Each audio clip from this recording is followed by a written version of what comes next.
Questo è il mio canale ASMR e con questo video proverò a farvi rilassare.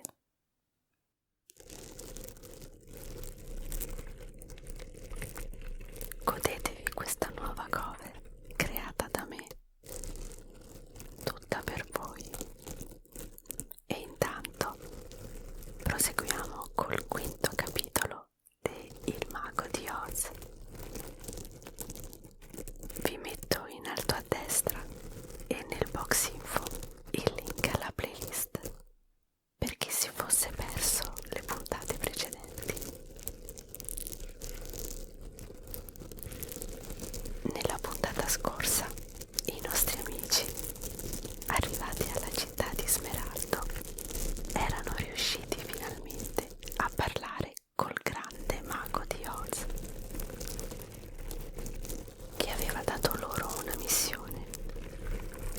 In cambio delle magie che chiedevano, dovevano uccidere la strega cattiva dell'Ovest. La compagnia quindi uscì dalle mura della città di Smeraldo e chiese alla guardia che li aveva accolti qualche giorno prima quale fosse la strada da seguire.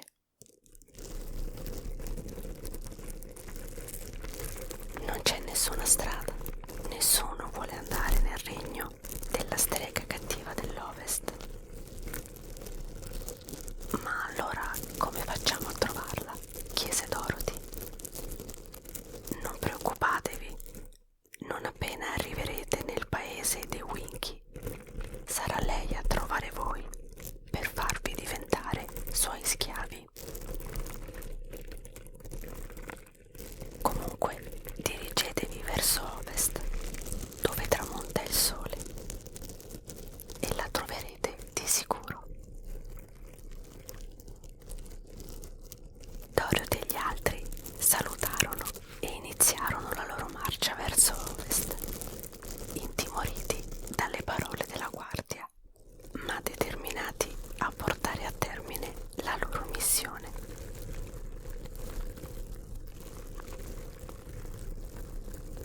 Man mano che si allontanavano dalla città di Smeraldo, il terreno si faceva sempre più brullo e impervio e non c'erano né case né fattorie nei territori dell'Ovest. Non c'era nulla che non fossero pietre e terra bruciata dal sole. Con facilità, quindi, qualcuno da molto lontano si accorse di loro. Era proprio la strega cattiva dell'Ovest, a cui era rimasto un occhio solo, ma potente come un telescopio. E dalla torre del suo palazzo si era subito accorta che degli stranieri stavano attraversando i suoi aridi e desolati territori. La strega andò su tutte le furie. Vide che tra quegli stranieri vi era pure un grande e possente leone. Quindi, senza indugio, prese la magica cuffia d'oro e la indossò sulla testa. La cuffia d'oro era incantata e permetteva di richiamare le fortissime scimmie alate che avrebbero obbedito a 3 desideri che il proprietario della cuffia avesse impartito loro. 2 di questi desideri erano già stati usati, ne restava soltanto uno e la strega cattiva dell'Ovest decise che era giunto il momento di usarlo. La strega pronunciò la giusta formula magica a squarciagola e quasi immediatamente il cielo si oscurò. Si udì un rombo di un tuono. In un attimo arrivarono le scimmie alate. Il loro re si inchinò, avvicinandosi alla strega. Cosa ci comandate, strega cattiva dell'Ovest? Disse delle scimmie alate. Annientate quegli stranieri che stanno attraversando le mie terre, ma non toccate il leone, lo voglio nel mio zoo, gridò con forza la strega. I tuoi ordini saranno eseguiti, ma ricordati, mia strega, questo è il tuo ultimo desiderio, dopodiché saremo libere dai tuoi comandi. Detto questo, il re volò via insieme a tutte le sue scimmie, fino a raggiungere Dorothy e gli altri, che ancora non immaginavano cosa sarebbe successo loro. Alcune scimmie presero il boscaiolo di latta, lo sollevarono in aria e lo trasportarono fino ad un crepaccio pieno di rocce aguzze, dove lo lasciarono andare a schiantarsi e ammaccare tutto. Altre agguantarono lo spaventapasseri e con le loro veloci manine estrassero tutta la paglia dai vestiti, la sparsero sul terreno e appesero quel poco che rimaneva di quegli indumenti ad un ramo di un albero. Un altro gruppo di scimmie gettò delle corde attorno al leone, legandolo e catturandolo. Con enorme sforzo lo sollevarono e lo trascinarono al palazzo della strega. Dorothy era rimasta immobile, come pietrificata, con Toto tra le braccia, a guardare con gli occhi pieni di lacrime il destino dei suoi poveri compagni. Il re delle scimmie alate in persona volle occuparsi di lei e la stava già per colpire quando si accorse del luminoso bacio della strega buona del nord sulla sua fronte. Allora si fermò e non le torse un capello. Ordinò alle sue scimmie di prenderla dolcemente tra le braccia e di trasportarla dalla strega senza farle alcun male. Quando furono al palazzo, il re delle scimmie alate disse: «Strega cattiva dell'Ovest, abbiamo esaudito tutti i tuoi desideri, ma alla bambina non abbiamo potuto far nulla, perché è protetta dal bacio della strega buona del nord. Con quest'ultimo favore noi ti salutiamo. Addio!» E tutte le scimmie alate sparirono volando lontano nel cielo. La strega cattiva guardò Dorothy, il bacio stampato sulla sua fronte e le scarpette argentate, e si preoccupò molto. Pensò all'incantesimo custodito dalle scarpette, ma sapeva che non poteva toccare la bambina nemmeno con un dito. Avrebbe comunque dovuto tenerla d'occhio giorno e notte. «Bene», disse infine la strega, «tu diventerai la mia serva personale», e la portò in cucina, dove le disse di lavare e sistemare tutte le stoviglie e le pentole. Dorothy, mesta e triste, ma sollevata per non essere stata uccisa dalla strega, iniziò a lavorare sodo. Iniziò così un lungo periodo in cui Dorothy, tutti i giorni, doveva obbedire ad ogni singolo ordine della strega cattiva dell'Ovest, mentre la sera, di nascosto, andava a scambiare due chiacchiere col suo amico leone, che era stato rinchiuso in una gabbia. La strega cattiva dell'Ovest voleva impossessarsi a tutti i costi delle scarpette di Dorothy, ma la bambina le indossava anche quando dormiva. Le toglieva solo quando faceva il bagno. Alla strega cattiva dell'Ovest però l'acqua faceva paura.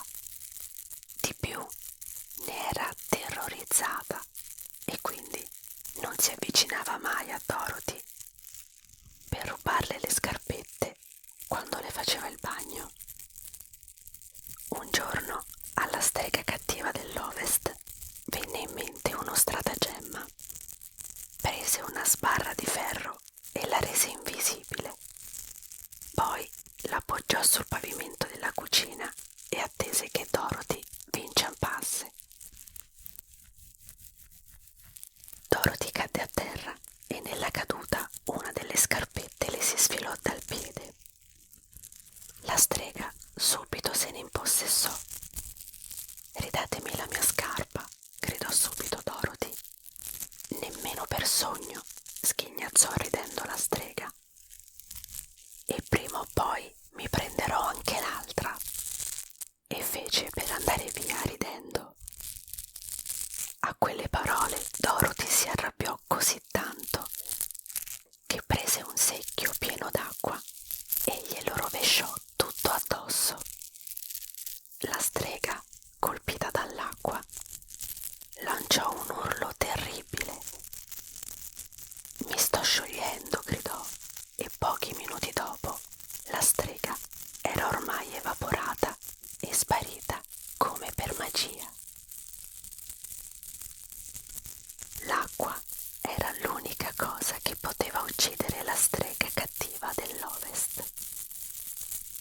Dorothy, ancora sorpresa per aver sconfitto la strega, si rimise la scarpetta d'argento e corse a liberare il suo amico leone dalla gabbia. Poi andarono insieme dal palazzo dei Winky. Spiegarono loro che la strega cattiva dell'Ovest ormai non esisteva più e che erano finalmente liberi. I Winky festeggiarono e chiesero a Dorothy come potevano ringraziarla per averli finalmente liberati dalla schiavitù. «Potresti aiutarci a ritrovare i nostri amici Spaventapasseri e il boscaiolo di latta», disse la bambina. Così si organizzarono delle squadre di soccorso. Dopo mezza giornata di ricerche ritrovarono il boscaiolo di latta, tutto ammaccato. Lo presero e lo riportarono al paese dei Winky. Lì i fabbri del paese iniziarono a riparare e a lucidare tutte le parti del boscaiolo. Quando misero a posto anche la bocca, finalmente riuscì a dire un sonoro «grazie». Organizzarono quindi le ricerche anche per lo spaventapasseri. Arrivarono fino all'albero dove erano stati appesi i vestiti. Li raccolsero e una volta tornati al paese dei Winky li riempirono tutti con paglia fresca e pulita, facendolo tornare più bello di prima. Finalmente Dorothy, lo spaventapasseri, il boscaiolo di latta, il leone codardo e il cagnolino Toto erano riuniti e fu gran festa. «Dobbiamo tornare dal mago di Oz per dirgli che la strega cattiva dell'Ovest è stata battuta e chiedergli di mantenere le promesse», disse Dorothy. Il giorno dopo, durante i preparativi per il viaggio, mentre prendeva un po' di cibo dalla dispensa, Dorothy notò la cuffia d'oro, se la provò e vide che le stava a pennello. Così decise di portarla con sé. Poi finalmente partirono alla volta della città di Smeraldo.